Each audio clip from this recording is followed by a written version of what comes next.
Assalamualaikum. Hari ini kita sambung ulang kaji sistem pembiakan tumbuhan. So, bagi sistem pembiakan tumbuhan yang paling utama, kita tengok bunga lah, struktur bunga. So, ini dalam buku teks, kamu boleh hafal di mana struktur bunga.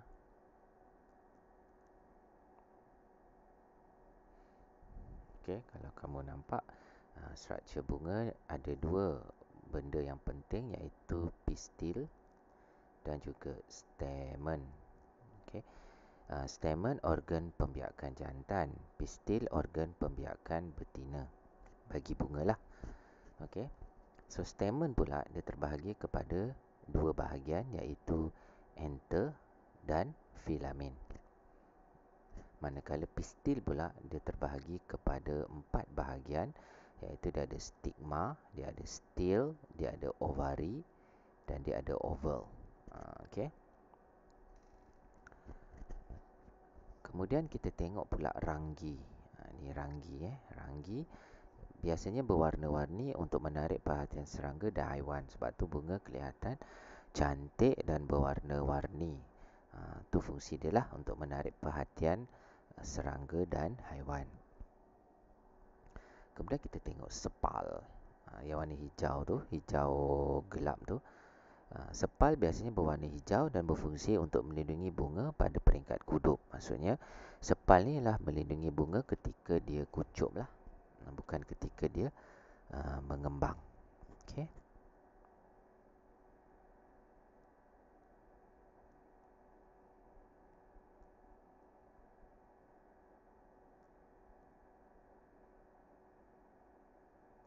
Okey, seterusnya kita tengok pendebungaan. Kalau dalam sistem pembiakan manusia, kita panggil sistem pembiakan manusia dan haiwan, kita panggil persenyawaan, fertilization. Tapi dalam tumbuhan kita panggil pendebungaan, pollination. So, terdapat dua jenis bunga, iaitu bunga bisex dan bunga unisex. Kebanyakan bunga ialah bisex. Bisex ni maksudnya dia mempunyai kedua-dua bahagian pembiakan jantan, stamen dan juga betina, pistil dalam bunga yang sama. Maksudnya bunga bisex ni dia ada stamen, dia ada pistil. Bunga unisex pula dia ada stamen sahaja ataupun dia ada pistil sahaja. Contoh bunga unisex adalah bunga jagung dan bunga betik lah. Sebab tu sesetengah pokok jagung atau pokok betik dia tidak berbuah, sebab dia adalah pokok yang bunga dia ada hanya stamen, dia tak ada pistil. So dia tak berbuah lah. Okay. Manakala bunga-bunga yang lain tu bisex lah. Okay. Okay, inilah maksudnya.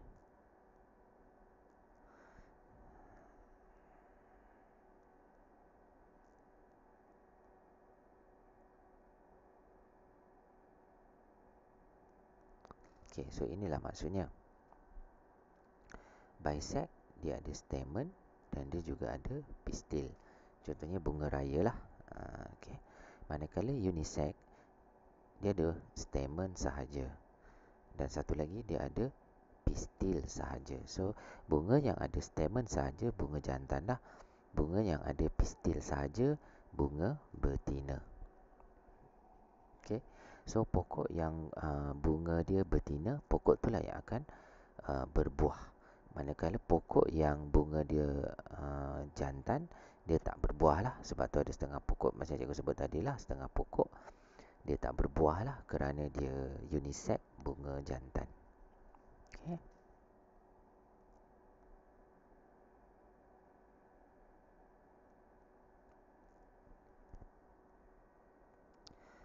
Okay, so contoh-contohnya untuk bunga betik tadi, pokok betik tadi, bunga jantan dengan bunga betina dia. Nampak kan perbezaan? Pokok jagung, bunga jantan dan juga bunga betina lah. Kamu boleh nampak perbezaannya. Okey, pendebungaan. Pendebungaan ni adalah proses pemindahan butir debunga matang dari enter ke stigma. Okey. So kalau sistem pembiakan manusia dan haiwan, dia memindahkan apa? Dia memindahkan sperma. Okey, dalam pendebungaan dia memindahkan apa? Dia memindahkan debunga atau pollen lah dalam bahasa Inggeris. Okey.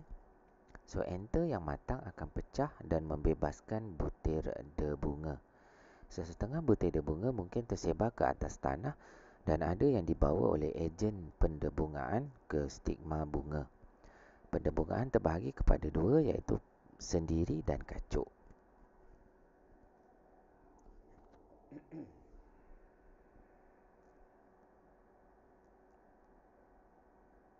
Okay, kamu boleh lihat pendebungaan dia ada dua jenis, iaitu pendebungaan sendiri. Okay, pendebungaan sendiri ni dia berlaku pada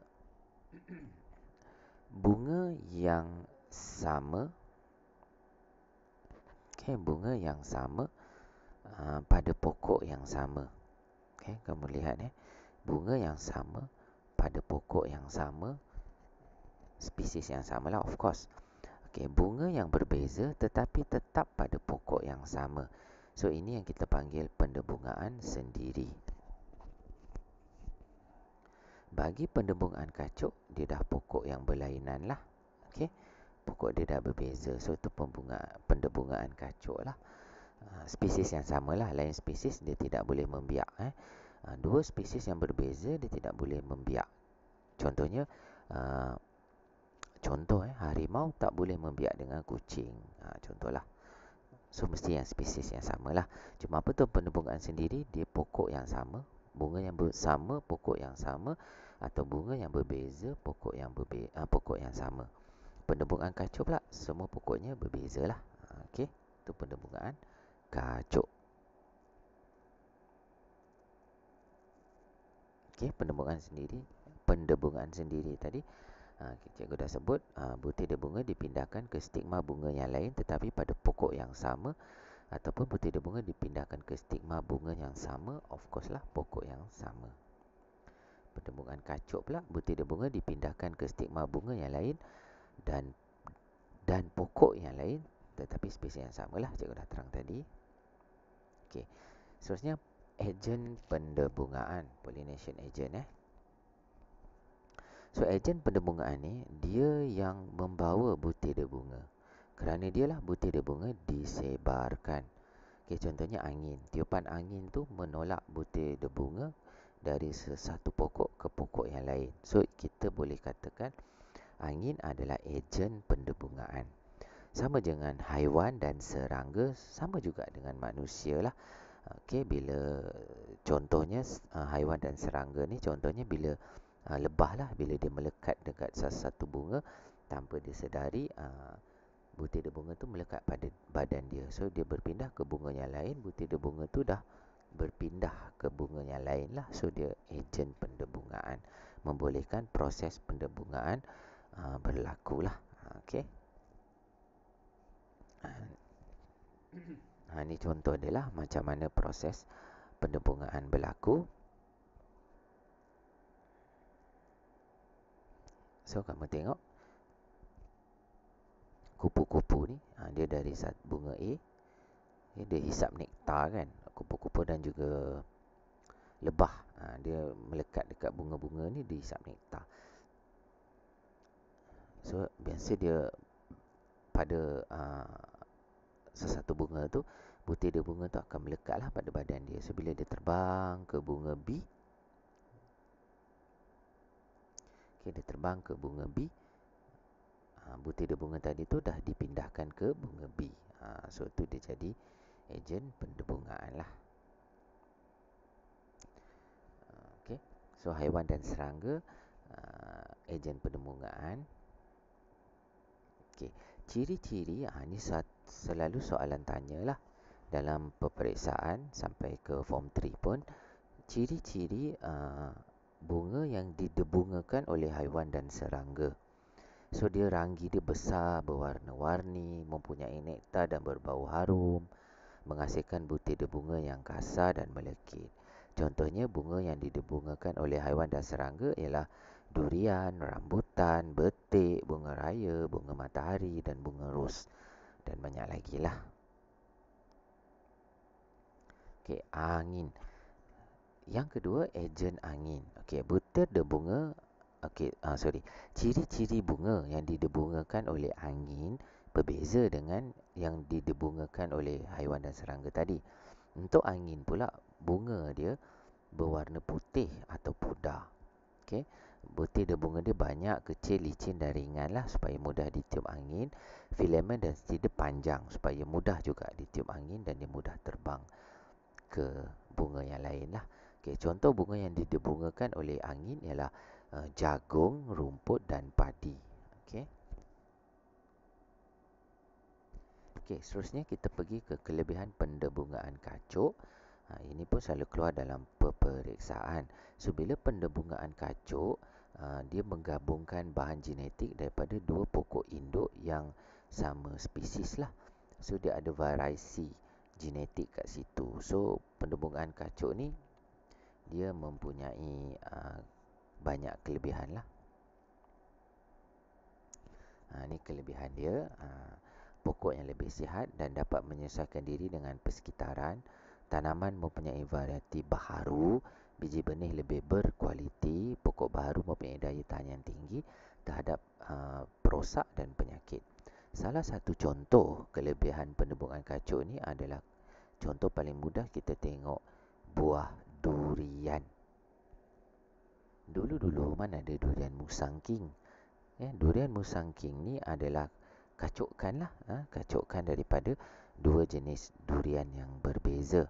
So, bila dikacukkan jadilah Musang King. Dan kamu lihat Musang King kan biji benih dia berwarna kan. Bau dia yang harum. Isi dia yang sedap. Okay. Memang contohlah pendebungaan kacuk. Okay, so kita masuklah aplikasi pendebungaan kacuk di Malaysia dalam bidang pertanian lah. Okay. So, contohnya adalah kelapa sawit di mana pokok kacukan yang dihasilkan adalah tenera. Dia dihasilkan daripada dua jenis pokok iaitu Pisifera dan Dura. Okay, tenera ni daripada Pisifera dan Dura. So, apa kelebihan dia? Ni kelebihan dia lah. Okay, hasil buah ada isi yang lebih banyak dan tempurung yang nipis. Kemudian kita tengok betik. Okay, kacukan yang dihasilkan adalah Exotica yang daripada Subang 6 dan Sunrise Solo. So, hasil dia lebih manis dan berisi lah buah dia. Kemudian jagung. Mas madu. Okay, daripada jagung manis dan dari Taiwan dan Mexico. So, apa kelebihan dia? Hasil buah lebih manis, besar dan daya tahan terhadap penyakit dan kemarau adalah tinggi. Kemudian kita tengok padi. Kalau kamu pernah tonton filem P. Ramlee tajuk apa ni, Masa-Masa Manis. Tak silap cikgu, kerana dekat last episode filem tu kan dia ada sebut macam padi malinja. Inilah kacukan padi malinja daripada jenis Siam 29 dan jenis Bebifun. So, hasil padi lebih banyak dan masak lebih cepat lah. Okay, contoh inovasi dalam pertanian padi ini adalah di negeri Selangor. Bila kita sebut padi, kita akan ingat Kedah. Hijau kuning, jelapang padi Kedah. Tetapi sebenarnya, macam cikgu pernah sebut sebelum ni, di Malaysia, negeri pengeluar padi yang paling utama adalah negeri Selangor. Okay. Hasil padi di negeri Selangor adalah 2 kali lebih banyak daripada hasil padi Kedah, Perlis dan Perak. Okay. Sebab kenapa? Sebab Selangor dia guna konsep inovasi ni lah. Dia kacukkan. Sebab tu Sekincan tu, kawasan dia penanam padi di Sekincan, Tanjung Karang tu, orang dia mewah, nak kata kaya tak lah, tapi berduit lah. Sebab hasil dia banyak. Okay. Berbanding dengan petani di Kedah, Perlis dan Perak yang dia tak sangat guna inovasi dalam bidang pertanian lah. Okay. So, dalam Malaysia ni pengeluar padi utama sebenarnya negeri Selangor, bukan Kedah. Okay. Selangor tu lah sebenarnya jelapang padi. Okay, next. Inilah contoh-contoh dia. Okey. Okey, persenyawaan. Okey. So, di mana proses persenyawaan berlaku tu? Okey, dalam tumbuhan macam cikgu sebut tadi, kalau manusia, haiwan dia ada persenyawaan sahaja kan. Tumbuhan dia ada pendebungaan. Okey. Tapi dalam pendebungaan tu dia ada proses persenyawaan jugalah. Okey. So, proses persenyawaan ni berlaku apabila selepas berlaku proses pendebungaan tadi itulah. Kalau macam manusia, kita tak ada pendebungaan, kita terus persenyawaan. Tapi proses pendebungaan dia ada lagi satu step dia, iaitu persenyawaan lah. Okey.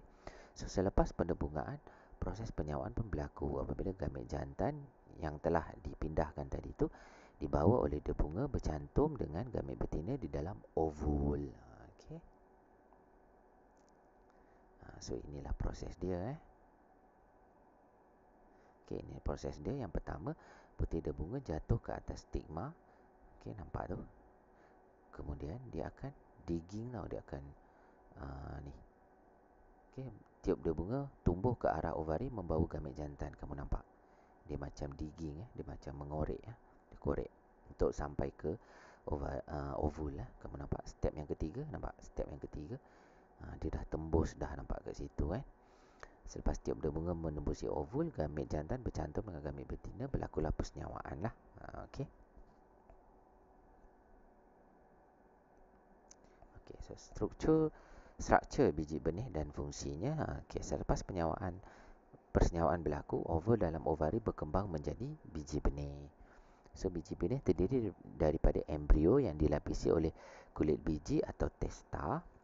So, kulit biji tu kita panggil testa lah. Okey, bahagian-bahagian bunga yang lain pula akan layu dan gugur. Biji benih terbagi kepada dua jenis.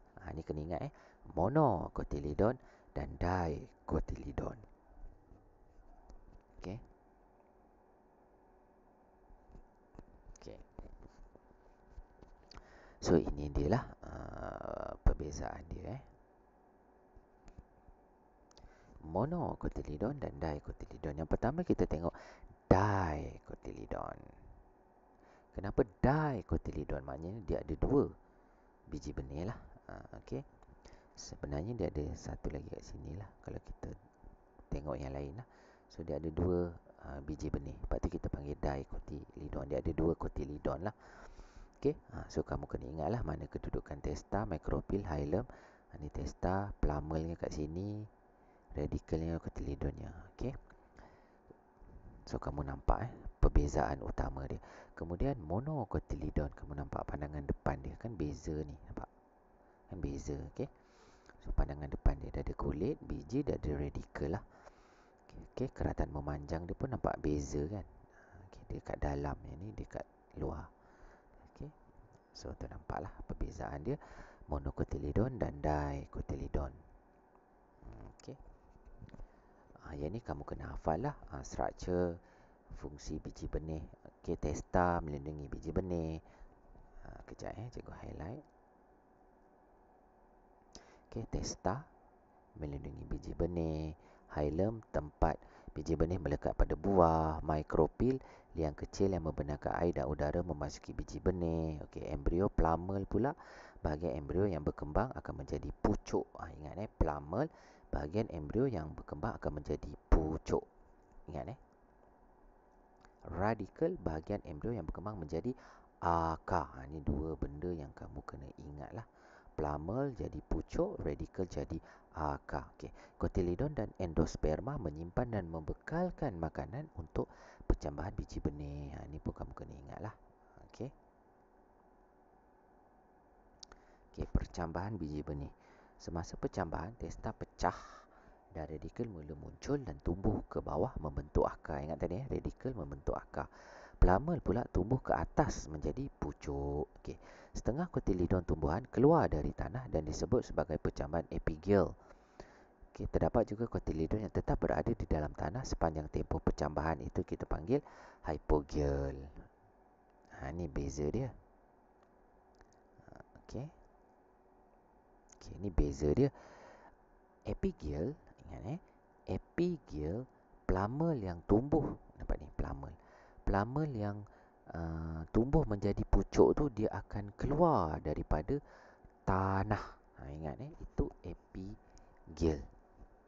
So kamu nampak radical, ni radical dia jadi akar, plumule dia naik lah, dia naik jadi pucuk.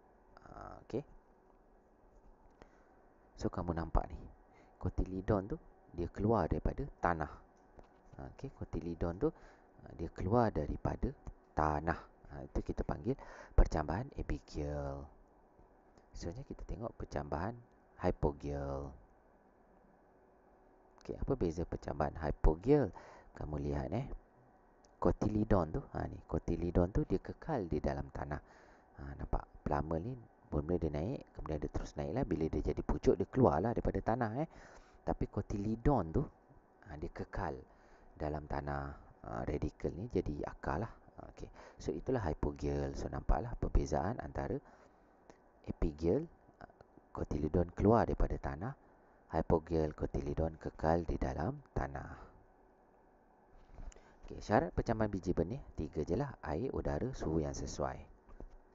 Ingat air, udara, suhu yang sesuai. Sebab tu untuk tanam pokok kita perlu siram air, kita perlu pastikan dia ada udara, of course lah, dan suhunya yang sesuai lah. Sebut suhu sesuai ni sebab tu strawberry hanya sesuai ditanam di kawasan sejuk. Dekat Malaysia ni strawberry hanya sesuai ditanam di Cameron Highlands. Sebab dia tanah tinggi, dia sejuk lah, dia tak panas.